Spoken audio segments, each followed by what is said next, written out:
Ética e Política, por Renato Janine Ribeiro.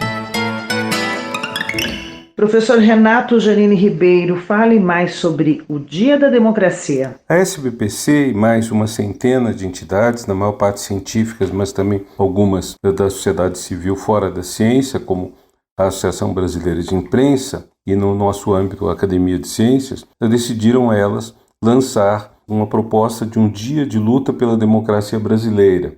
Essa foi uma ideia que veio do seguinte: na Argentina, quando caiu a ditadura, já faz 40 anos, a própria sociedade civil emplacou a ideia de uma comemoração em relação aos crimes que ela cometeu. Um dia que chamasse atenção para a memória da tortura, da violência, do desaparecimento ou assassinato de milhares de pessoas na última ditadura que a Argentina teve entre 76 e 82.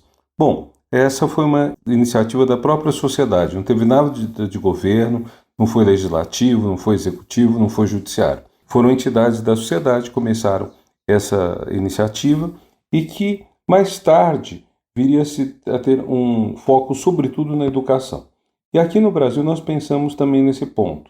Helena Nader, da Academia de Ciências, eu mesmo, Cláudia Linhares, nossa secretária-geral da SBPC, nós pensamos que cometemos um erro depois da ditadura brasileira e não promover uma educação democrática e não explicar para as pessoas, sobretudo para os mais jovens, o que foi esse horror que consistiu em matar muitas pessoas pela tortura, em submeter a imprensa à censura, em constantemente aparelhar o Estado, demitindo até mesmo juízes que não fossem pessoas que seguissem diretamente o que o governo mandava, e trazendo isso no bojo também uma situação de miséria e pobreza.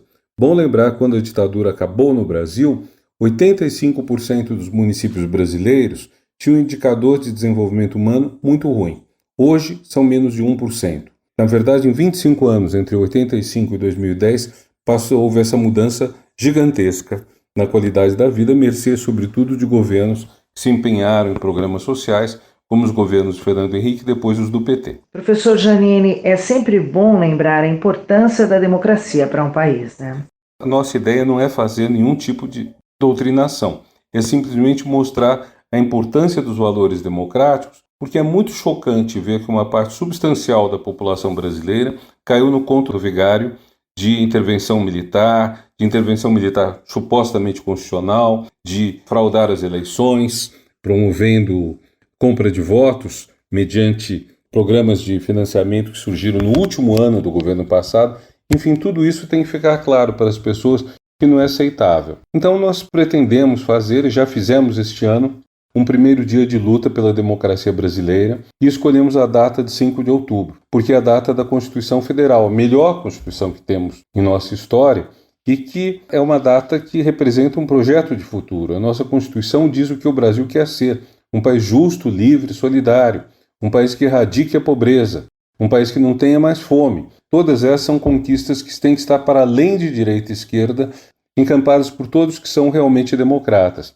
E não pensamos em fazer nada que seja relativo a uma pessoa ou outra, mas ao Brasil. Por isso a ideia da Constituição, da data da Constituição. Bom lembrar que na Argentina, com o passar do tempo, e à medida que implacava essa data, ela passou a ser realmente um programa educacional e, além disso, também teve uma coisa muito interessante que mais tarde virou lei, mas virou lei bem depois, não foi o início. Não pediram ao Estado que fizesse alguma coisa e, da mesma forma, nós não estamos pensando no Estado. Para o ano que vem, queremos envolver a educação básica, ou seja, desde a infância até o ensino médio. Educação básica quer dizer, na creche, favorecer mais a cooperação do que a competição. No ensino fundamental, explicar o que são os direitos humanos. No ensino médio, explicar o que é democracia, direita e esquerda, socialismo, liberalismo, os três poderes, eleições, o que são. É isso. Então, convidamos todos a participar disso já no ano que vem e a montar esse projeto para que ele se realize cada vez mais. Eu sou Sandra Capomatto, você ouviu o professor Renato Janine Ribeiro. Ética e Política, por Renato Janine Ribeiro.